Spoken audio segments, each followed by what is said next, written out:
You've all been told two lies growing up. The first, you'll never amount to anything. Maybe you heard it from a parent, a teacher, someone you hoped would believe in you. And the second lie is, you can be anything you want. Maybe you heard it from a speaker or from someone in your life. But the truth is, you can't be anything you want, but you can be everything you are. Many of us get paralyzed by the pursuit of passion and purpose. But by the end of this video, you'll know how to find yours. One of the main reasons you struggle to find your passion and purpose is because you believe you have to have found it by a certain age. I meet so many people who say, Jay, I'm 20 years old. Should I know my purpose? Jay, I'm 30 years old. How is it that I don't know my passion? I'm 40, I'm still figuring it out. The truth is, it's something that we're constantly collecting and connecting. We're collecting new experiences, we're connecting them with old ones, and that's what starts to build our passion and purpose. Many of us feel pressure to find our purpose in our 20s, but many successful people find their stride later. In his biography, Andre Agassi dropped a bombshell on the world. The former world's #1 tennis player, 8-time Grand Slam champion and gold medal winner, didn't like tennis. Agassi was pushed into playing by his father, and though he was incredible at the game, he hated playing it. The fact that he was tremendously successful and made loads of money didn't matter.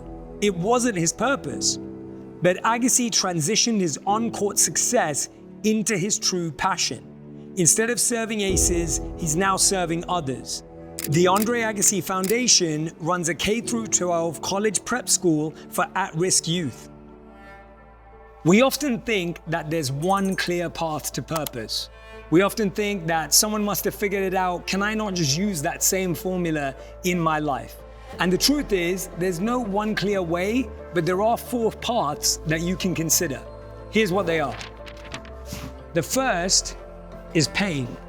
So many people who now live purposeful lives found their purpose through pain. What do I mean by this?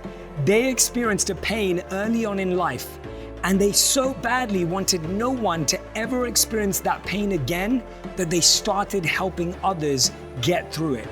Maybe you've gone through a particular life event and you'd never wish it on your worst enemy.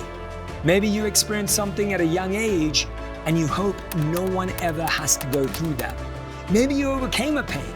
A lot of you may be survivors. Maybe you beat a disease, and now you want to give other people the strength, the courage, the motivation to do the same. That's when you're turning your pain into purpose. This is the second path to purpose. Number 2, potential. A lot of us have skills, we have mindsets, we have abilities that we're not even sure about, that we're not even aware of. You have got hidden potential inside of you. Maybe you have a particular way your mind works around problem solving. Maybe you've got a really cool skill that you never knew until later on in life when you actually experimented and explored. So many of us don't sample until later on in life. The process of sampling is saying, I'm gonna try a new skill every weekend for a whole year. You're now gonna test yourself for 52 skills. I promise you, you're going to see yourself have an innate ability in 1 or 2 of them. A lot of us may test 1 a year for the next 10 years. A lot of us may test 1 over the next 10 years. The point is, it's all a game of odds. The more chances you take at testing your experiences, testing your skills, the more likely you're quickly going to discover what you naturally have a talent, potential, and skill for. I remember when I was 18 and I was doing so many different things. I was doing everything from managing, leading, speaking, organizing, and that's when I discovered that I loved learning, teaching, and sharing. It became a part of my life ever since 18, and all I then had to do was hone that skill, develop it, build it, find new ways of challenging myself, and it continues to be something I pursue today. It's as simple as that. Find out what your hidden potential is by allowing yourself to fail, allowing yourself to make mistakes, allowing yourself to try as many things as you possibly can over the next 12 months, or better than that, over the next 30 days. Number 3 is a problem you see in the planet. Maybe there's something around you, something you see. It may not even be something you've experienced, but it's a challenge you feel pulled to solve, a cause that you feel called to help. I know many people who say, I'm struggling to see what's happening to our environment. I have to help. I know other people who say, I'm really struggling to see how animals are treated. I have to help. There are so many things that we feel called to. Now, this is often what we think of as purpose, and a lot of us keep waiting for that calling. We keep wishing for that calling until we do something. And that's why I often find that the other paths are so useful. It could come from your own pain, it could come from your own potential, and now it can come from an outside problem or an outside pain that, like I said, you may not have experienced personally, but you feel like you want to help.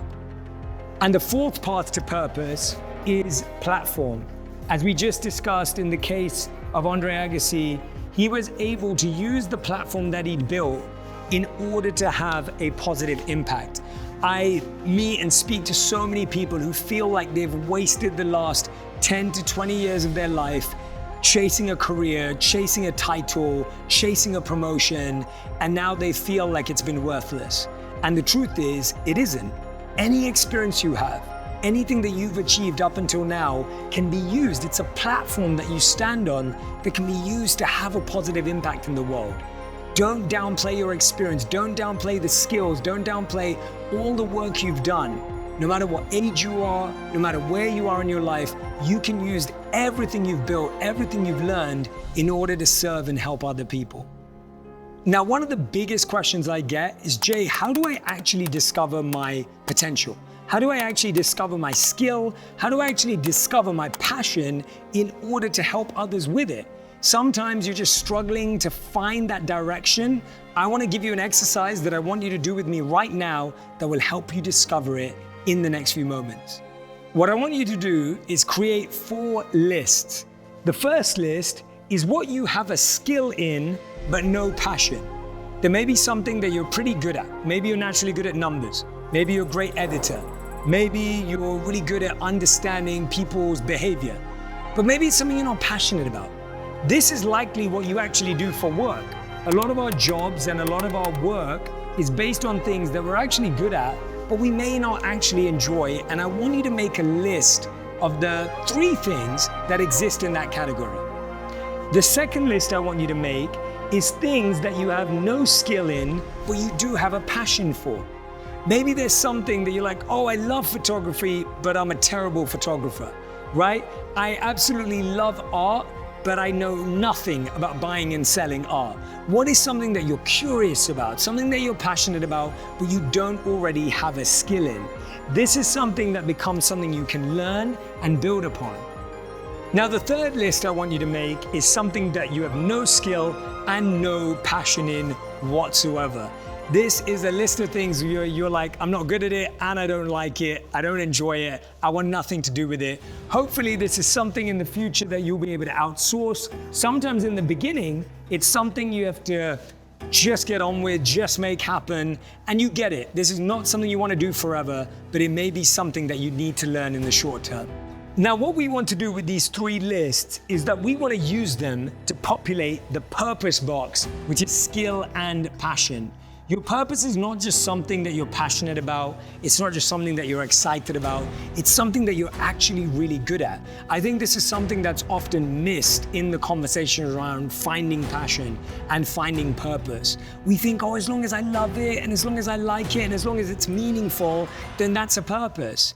Well, the truth is that unless we get really strategic, really diligent, really focused about it, it will always remain a hobby. It will remain a nice thing that we do.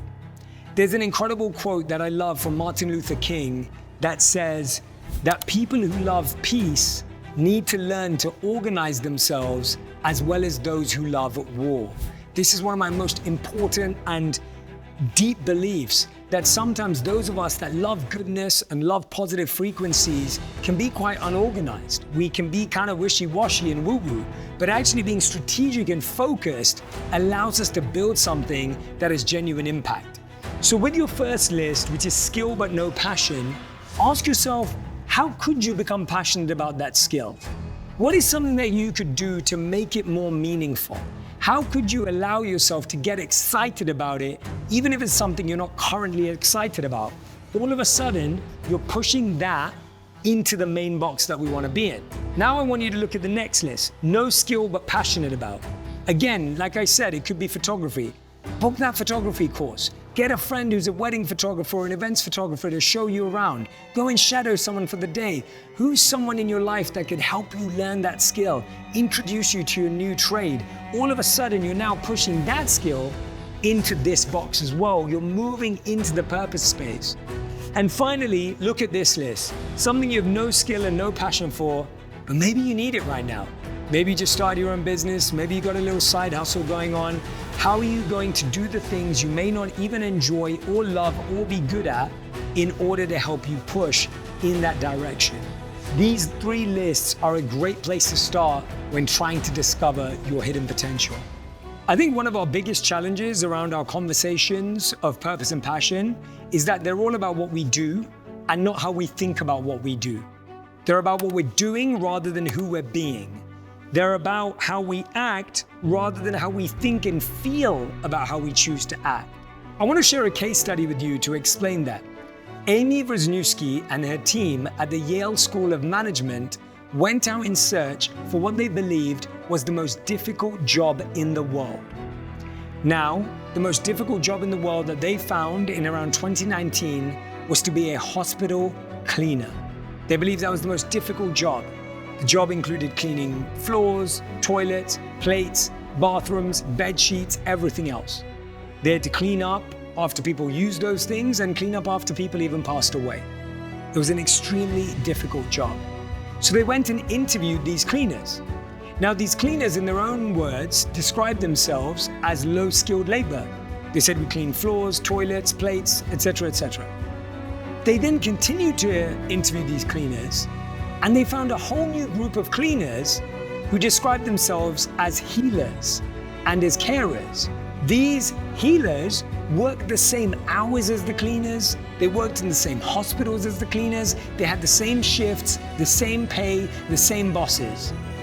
But some saw themselves as cleaners and some saw themselves as healers. So they asked them why. The healers replied, because we believe cleaning is integral to the healing journey of the patient. If the hospital room is cleaner, people feel better about what they're going through. If their space is cleaner, their family spends more time with them. It is integral and critical to how they feel. Amy Wrzniewski and her team coined the term job crafting, where your job wasn't about what you did every day, but how you felt about what you did every day. There's an incredible statement from one of my favorite authors, Wayne Dyer, where he said, when we change the way we look at things, the things we look at change. I challenge you today to look at your work differently, to look up from your phone, to look up from your laptops, your iPads, to look beyond your screen, to look beyond your spreadsheets, your PowerPoint presentations, whatever it may be, your keynotes, and ask you, who does your work positively impact? We get so caught up in the day-to-day that we forget that what we create improves the life of someone out there. And when we reconnect with that feeling, we're changing the way we look at things, even if we can't change the thing itself, right now or this year. And remember, your passion is for you, your purpose is for others. When you use your passion in the service of others, it becomes a purpose. Hey everyone, I'm so glad that you found my channel. If you enjoyed this video, make sure that you click the subscribe button so that you never miss another one. I'm so glad to be back on YouTube. Thanks for being here.